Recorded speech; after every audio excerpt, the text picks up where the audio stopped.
বিসমিল্লাহির রহমানির রহিম। আসসালামু আলাইকুম ডিয়ার ভিউয়ার্স, আশা করি সবাই ভালো আছেন, সুস্থ আছেন। আলহামদুলিল্লাহ আমিও ভালো আছি। আমার ছোট্ট বাগানে আপনাদেরকে স্বাগতম। আবারও চলে আসলাম সেই গোলাপ বাগানে। তো গোলাপ গাছ হচ্ছে ভালোবাসার একটি প্রতীক। গোলাপ ফুল বিভিন্ন রঙের হয়ে থাকে। তো বিভিন্ন রঙের গোলাপই সবার কাছে পছন্দ। আপনাদের কাছে কোন রঙের গোলাপগুলো বেশি ভালো লাগে কমেন্টের মাধ্যমে জানাবেন। তো আমার গোলাপ ফুল কিন্তু প্রায় 1.5 সপ্তাহ পরে আসলাম গাছের কাছে। তো গোলাপ গাছে কিন্তু যেই ডালগুলো কেটে দিয়েছিলাম সেগুলোতে হচ্ছে এখন নতুন নতুন শাখা প্রশাখা বের হয়েছে।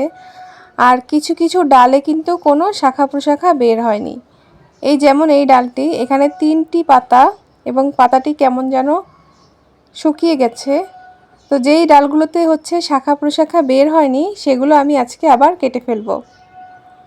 গোলাপ গাছ কিন্তু খুব ভালোভাবে যত্ন নিতে হয়, তাহলে গোলাপ গাছের ফুলগুলো কিন্তু অনেক সুন্দর হয়। গোলাপ যেমন ভালোবাসার ফুল, তেমনি সেই ফুল গাছটির যত্ন কিন্তু খুব পরিপূর্ণভাবে নিতে হয়।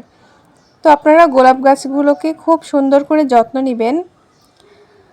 তো এখন আমি হচ্ছে এই গাছের ডালটা কেটে দিয়েছি, এই যে আপনারা দেখতে পাচ্ছেন। হ্যাঁ, এখান থেকে এই পর্যন্ত আমি কেটে দিলাম। 3 পাতা ছিল, তো আমি 5 পাতা রেখে বাকি অংশটুকু কেটে দিয়েছি।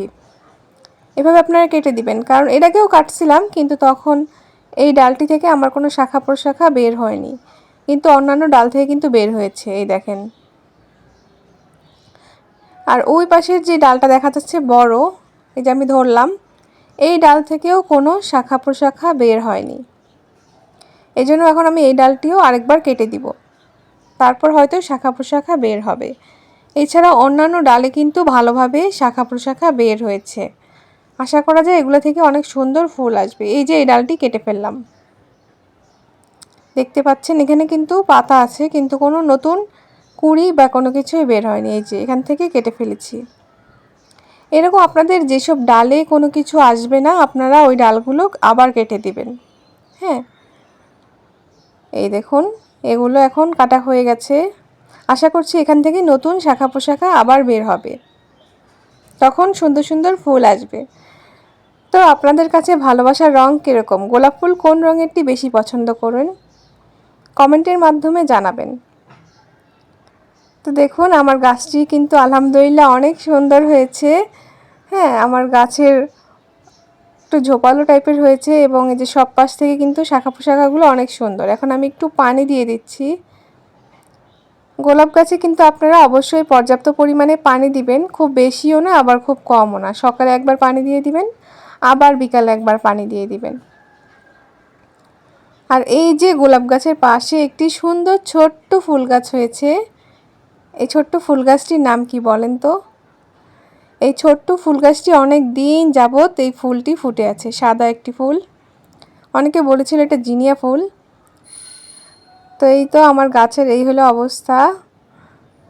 তো একটু পানি দিয়ে দিচ্ছি, পানি দিলে গাছটা একদম সুন্দর হয়ে যায়। আর এই পাশে আরেকটা গাছ আছে, কিন্তু এটা কী গাছের চারা আমি জানি না। আপনারা জানলে অবশ্যই কমেন্টের মাধ্যমে জানাবেন। গাছটা কিন্তু অনেক সুন্দরভাবে বেড়ে উঠছে, গোলাপ গাছের সাথেই হয়েছে। আরও ছোট ছোট বিভিন্ন চারা হচ্ছে, এগুলো কী গাছের চারা আমি নিজেও জানি না।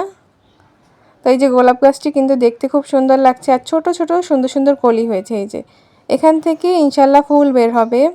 আর এই গোলাপ গাছের ফুলগুলো কিন্তু অনেক সুন্দর। ফুল আসলেই আমি আপনাদের সাথে আবারও শেয়ার করব আমার এই গোলাপ গাছের ভিডিও।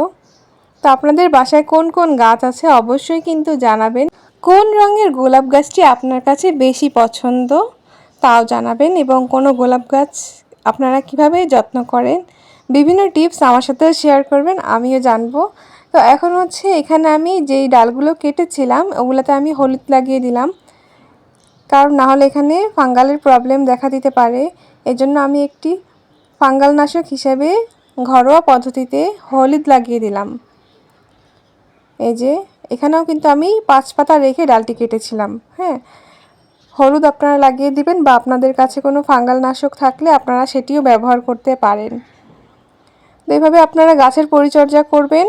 আর গাছে হচ্ছে আমি নিচে ডিমের খোসা দিয়েছিলাম, তো আপনাদের সাথে আরেকদিন কথা হবে। আজকের মতো ভিডিও এই পর্যন্তই। সবাই ভালো থাকবেন, সুস্থ থাকবেন। ধন্যবাদ।